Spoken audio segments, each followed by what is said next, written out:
मैंने जब the Sandman season 2 volume 1 का रिव्यू किया था तब मैंने बोला था कि वॉल्यूम 2 को बहुत ही बेकार होना पड़ेगा ताकि मैं इसे उन शोज की लिस्ट में डाल दूं जो बिना किसी प्रॉपर एंडिंग के बंद कर दिए गए। मुझे थोड़ी उम्मीद थी लेकिन अलर्ट भी थी, क्योंकि अगर रिकॉर्ड देखा जाए तो ऐसे बहुत कम शोज हैं जिनको जल्दी खत्म करना पड़ा और फिर भी उनकी स्टोरी और विजुअल्स की क्वालिटी अच्छी बनी रही। आर्केन एक रेयर एग्जाम्पल था। उसका स्क्रीन प्ले थोड़ा रैंडम था लेकिन विजुअल्स इतने जबरदस्त थे कि सब माफ हो गया। लेकिन जैसे कहते हैं, एक्सेप्शन प्रूव्स द रूल। जब क्रिएटर के खिलाफ कुछ सीरियस बातें सामने आई तो उनका काम एंजॉय करना इतना स्ट्रेट फॉरवर्ड नहीं रहता। और द सैंडमैन के वक्त वही कंफ्यूजन महसूस हुई। मुझे खुद को मेंटली ये समझाना पड़ा कि इस प्रोजेक्ट में सिर्फ एक आदमी नहीं, कई टैलेंटेड लोगों ने अपना दिल दिमाग लगाया है और उनकी मेहनत को इग्नोर नहीं करना चाहिए। अब जब सब कुछ देख चुकी हूँ तो ये सोचना पड़ रहा है, क्या इतना इमोशनली इन्वेस्ट करना सही था? क्या मेरे अंदर की उथल पुथल का कोई डीपर पर्पस था? क्या द सैंडमैन सीजन 2 वॉल्यूम 2 ने सच में इम्पॉसिबल कर दिखाया और अपने कैरेक्टर्स और उनकी दुनिया को एक परफेक्ट एंडिंग दी? चलिए देखते हैं। जेमी के द सैंडमैन सीजन 2 वॉल्यूम 2 की शुरुआत वहीं से होती है जहां वॉल्यूम 1 खत्म हुआ था। मॉर्फियस हर पॉसिबल तरीका ट्राई कर रहा है ताकि काइंडली वंस के हाथों अपनी मौत को रोक सके। इस चक्कर में वो अपने डैड टाइम और मदर नाइट के पास भी मदद मांगने जाता है, भले ही वो उनसे काफी दूर हो चुका हो। लेकिन जब उसे ये समझ आता है कि अपनी किस्मत से भाग नहीं सकता तो वो ड्रीमिंग के फ्यूचर के लिए तैयारी शुरू करता है। सबसे पहले वो अपने सक्सेसर को ढूंढता है जो है डैनियल, उसका बेटा।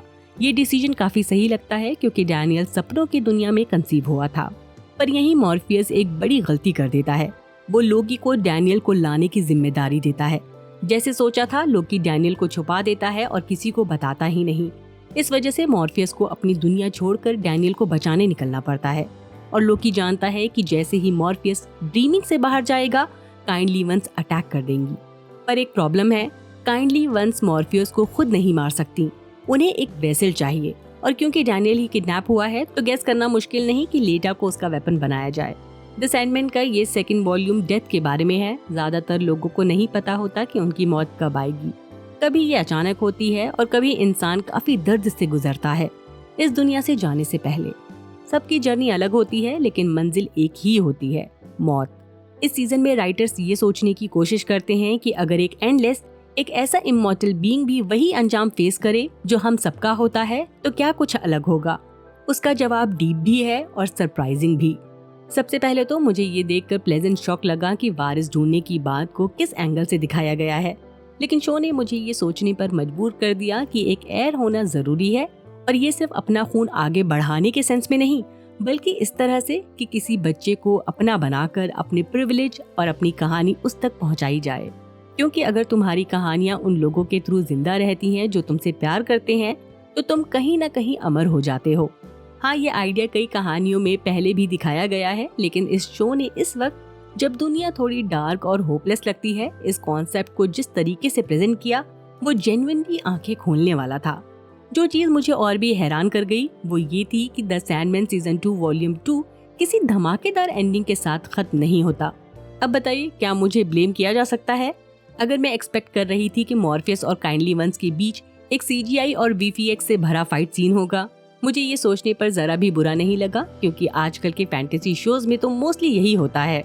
जब तक स्क्रीन पर एक्शन चलता है सब कुछ एक्साइटिंग लगता है, लेकिन जैसे ही टेम्पो थोड़ा कम होता है रियलाइज होता है कि कहानी में कुछ मिसिंग था। वो इमोशनल वेट जो दिल तक जाए वो कहीं रह गया। जेमी ने शायद इस चीज को पहले ही समझ लिया था, इसलिए उसने कुछ ज्यादा ही शांत, स्लो और इमोशनल अप्रोच लिया। उसने cinematography, lightning, set design, art direction, CGI, VFX, sound और बैकग्राउंड म्यूजिक सब कुछ यूज किया ताकि हम मॉर्फियस के अंदर मौजूद फीलिंग्स को गहराई से महसूस कर सकें। मुझे लगता है कि लोग इसे स्लो या बोरिंग कहकर साइड कर देंगे, लेकिन मुझे मॉर्फियस के उस स्लो और ठहराव भरे डेथ वॉक में एक अजीब सा कंफर्ट मिला। शायद यही रियल क्लोजर होता है। और हाँ, फ्यूचर में और भी कॉमिक बुक एडेप्टेशन आएंगी, लेकिन मुझे सीरियसली डाउट है कि कोई भी उस ओरिजिनल आर्ट स्टाइल को इतने परफेक्शन से स्क्रीन पर ला पाएगा जैसे जेमी और उसकी टीम ने इस सीजन में किया है। बिल्कुल मास्टर लेवल का काम किया है। हमेशा की तरह पूरी कास्ट की परफॉर्मेंसेस जबरदस्त हैं। टॉम तो लिटरली बेस्ट है। मुझे पता है कि अवार्ड शोज उन्हीं एक्टर्स को सीरियसली लेते हैं जो या तो जोर से चिल्लाते हैं या फिर ड्रामेटिक तरीके से रोते हैं, कम से कम 4 सीन्स में। तो उन स्टैंडर्ड्स के हिसाब से टॉम को शायद कोई अवार्ड न मिले, क्योंकि उसका मॉर्फियस वर्जन काफी साइलेंट और एमो टाइप का है। मेरे ओपिनियन में कंट्रोल में रहकर एक्ट करना ओवर एक्टिंग से ज्यादा मुश्किल होता है, इसलिए टॉम मेरी लिस्ट में विनर है। उसने बहुत ही कमाल का काम किया है। सिर्फ अपने एक्सप्रेशन से बहुत कुछ कह देना भी एक आर्ट होता है। फ्रेडी फॉक्स और जैक ग्लीसन तो पूरे शो के शो स्टॉपर्स निकले। दोनों काफी ईविल और शरारती हैं, फिर भी इतने लाइकेबल लगते हैं। विमेन ने भी कमाल का काम किया है। बॉयड की कमबैक भी अच्छी लगी, भले ही उनके कैरेक्टर के साथ जो कुछ भी किया गया हो वो मुझे थोड़ा प्रॉब्लमैटिक लगा। नीना वेड, साउद एंड डिनिटा काफी टाइम से अपनी एक्टिंग स्किल्स दिखाने के लिए तैयार थीं और इस बार उन्हें प्रॉपर मौका मिला, सबसे फुल पावर में परफॉर्म किया। रेज़न जमाल ने तो लिटरली पूरा सीन चुरा लिया। जितनी देर वो स्क्रीन पर थी नजर कहीं और जा ही नहीं रही थी। वहीं एन को इस बार काफी स्क्रीन टाइम मिला और उसने हर सेकंड का फुल यूज किया। स्टीफन ऑब्वियसली ब्रिलियंट हैं ही, और सेम गोज फॉर मार्क और पैटर्न, दोनों इंडस्ट्री के लेजेंड्स हैं। जेना भी अच्छी थी, लेकिन उसकी विग, मुझे विग ही लग रही थी, थोड़ा ज्यादा ही डिस्ट्रैक्टिंग था। और जितने भी कैमियोज थे, Mason Alexander, Kirby Howell, Esme Creed, Asim Chaudhry, Berry, Sanjeev, Donna, Steve, Adrian, Douglas, सब ने टॉप नॉच काम किया। मुझे लगता है कि आज के सेंसिटिव और डिवाइडेड सोशल क्लाइमेट में नई ड्रीम की कास्टिंग को कुछ लोग कंट्रोवर्शियल कहेंगे, जैसे हमेशा किया जाता है, लेकिन मेरे लिए ये बिल्कुल परफेक्ट कास्टिंग थी। इतनी परफेक्ट कि ये सोचकर बुरा लगता है कि शो खत्म हो रहा है और हमें उस नए ड्रीम किंग का फुल वर्जन देखने को मिलेगा भी या नहीं, पता नहीं। ज्यादा स्पॉयलर्स में जाए बिना मैं बस ये कहना चाहती हूँ कि द सैंडमैन सीजन 2 में एक अजीब सी सेल्फ अवेयरनेस है, जैसे ये शो खुद ही एंटरटेनमेंट इंडस्ट्री के रीमेक और रीबूट के ऑब्सेशन को समझ रहा हो। ऊपर से देखा जाए तो लगता है कि राइटर्स कहना चाहते हैं कि कुछ चीजों का खत्म होना ही उन्हें मीनिंगफुल बनाता है और बिना किसी स्ट्रॉन्ग रीजन के उन्हें वापस लाना फिजूल है। लेकिन अगर थोड़ा और सोचा जाए तो मुझे लगता है कि ये शो इनडायरेक्टली ये भी कह रहा है कि आईपी को अभी के लिए क्लोज किया जा रहा है, क्योंकि क्रिएटर के अराउंड जो कंट्रोवर्सीज हैं वो अभी लोगों के माइंड में फ्रेश हैं। लेकिन जैसे सबको पता है, लोगों की मेमोरी कमजोर होती है। जब लोग उन एलिगेशंस को भूल जाएंगे तो प्रोड्यूसर्स फिर से इस सीरीज को रिवाइव करने की कोशिश करेंगे, क्योंकि उनके लिए प्रॉफिट एथिक्स से ऊपर होता है।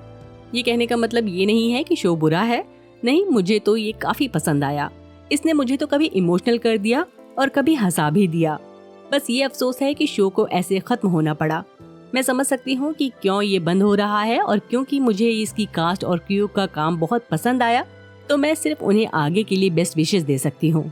एक चीज और बोलना चाहूंगी, जब मॉर्फियस का जब फ्यूनरल हो रहा होता है और उसमें जो डायलॉग्स होते हैं, जब एंडलेस अपनी फीलिंग्स बता रहे होते हैं, उन पूरे डायलॉग्स ने मॉर्फियस के कैरेक्टर को इतने अच्छे से पोर्ट्रे किया है कि मैं आपको क्या ही बताऊं।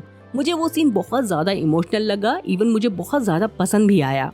मतलब जिन लोगों को मॉर्फियस का कैरेक्टर समझ नहीं आया, वो उन डायलॉग्स के थ्रू उसके इमोशंस को, उसकी फीलिंग्स को, उसके कैरेक्टर्स को समझ सकते हैं। अगर ये सब सुनकर आपको लगता है कि शो देखने लायक है तो हाँ, द सैंडमैन को एक बार ट्राई करना तो बनता है। चलिए इसी के साथ वीडियो यहीं खत्म करते हैं। बाय, अपना ख्याल रखिए।